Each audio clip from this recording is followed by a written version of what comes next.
بسم اللہ الرحمن الرحیم۔ تو دوستو، جیسا کہ آپ سب جانتے ہیں کہ مور سب سے خوبصورت ترین پرندوں میں سے ایک پرندہ ہے، لیکن یہ اس سے بھی زیادہ خوبصورت تھا جب یہ جنت میں تھا۔ مور کی اس خوبصورتی پر تمام پرندے ناز کیا کرتے تھے، لیکن کیا وجہ ہوئی، ایسی کون سی غلطی مور نے کر دی جس کی وجہ سے اللہ رب العزت نے اس کو جنت سے نکال دیا؟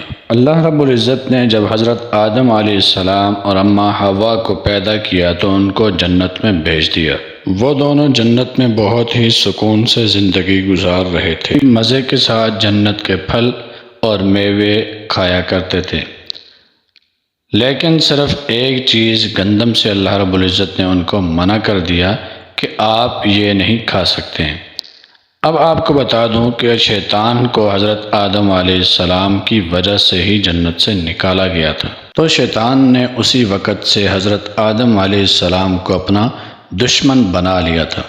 جب شیطان کو یہ خبر ہوئی کہ اللہ رب العزت نے حضرت آدم اور حضرت حوا کو تمام میوے، تمام پھل کھانے کی اجازت دی ہے سوائے اناج گندم کے، تو شیطان نے اس وقت سے یہ پلان بنانا شروع کیا کہ کیسے کس طرح کر کے حضرت آدم علیہ السلام کو جنت سے نکالا جائے۔ تو جب انتقام کی آگ زیادہ بھڑکی تو شیطان جنت کے دروازے پر آ کر بیٹھ گیا اور تقریباً 300 سال تک وہاں بیٹھا رہا کہ کوئی جنت کے دروازے سے باہر آئے اور میں انتقام پورا کر سکوں۔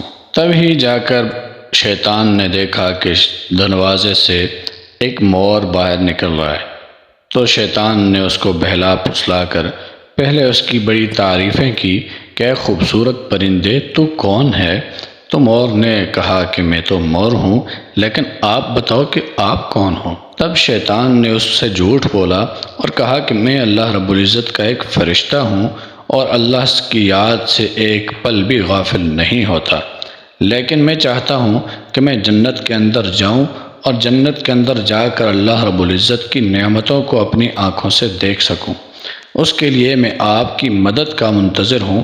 اگر آپ مجھے اندر لے جائیں تو اس کے بدلے میں آپ کو 3 ایسی چیزیں بتاؤں گا جس کی وجہ سے آپ ہمیشہ ہمیشہ جنت کے اندر رہو گے، اور کہا کہ آپ کو پوری زندگی کبھی بھی نہ بڑھاپا آئے گا نہ ہی کمزوری آئے گی، اور ہمیشہ ہمیشہ جنت کے اندر رہو گے۔ شیطان کی باتیں سن کر مور لالچ میں آ گیا اور اس نے کہا کہ میں تو نہیں لے کر جا سکتا، لیکن میں ایک ایسے اپنے دوست کو پہچانتا ہوں جو آپ کو جنت کے اندر لے جائے گا۔ سانپ بھی شیطان کی باتیں سن کر خوش ہو گیا اور اپنے منہ میں چھپا کر شیطان کو جنت کے اندر لے گیا، اور یوں شیطان اپنی چال میں کامیاب ہو گیا۔ جنت کے نگہبانوں کو معلوم تھا کہ شیطان کیا چال چل رہا ہے۔ جب فرشتے اسے نکالنے لگے تو اللہ نے حکم دیا کہ ابھی اس کو رہنے دو، شاید یہ آدم علیہ السلام کا امتحان تھا۔ اب شیطان حضرت آدم اور اماں حوا کے پاس جا کر اپنی محبت کا اظہار کرنے لگا، لیکن وہ دونوں شیطان کو نہ پہچان سکے۔ شیطان نے کہا، میں چاہتا ہوں آپ دونوں جنت میں ایسے ہی خوش رہیں اور ہمیشہ رہیں۔ اگر آپ میری بات مانیں تو آپ ہمیشہ جنت میں رہیں گے۔ حضرت حوا شیطان کی باتوں میں آ گئیں اور فرمایا، یہ کیسے ممکن ہے؟ اب شیطان نے کہا، اگر آپ دونوں جنت کا ایک دانہ کھا لیں تو آپ کو ابدی زندگی، ابدی حیات حاصل ہو جائے گی۔ اب آدم علیہ السلام کے دل میں رجحان تو پیدا ہوا، لیکن اللہ کے حکم کی نافرمانی کا خوف غالب تھا، لیکن اماں حوا نے ان کو منا لیا۔ تو جیسے ہی انہوں نے گندم کا دانہ کھایا تو دونوں کے سطر واضح ہو گئے اور دونوں اللہ کے خوف سے چھپنے لگے۔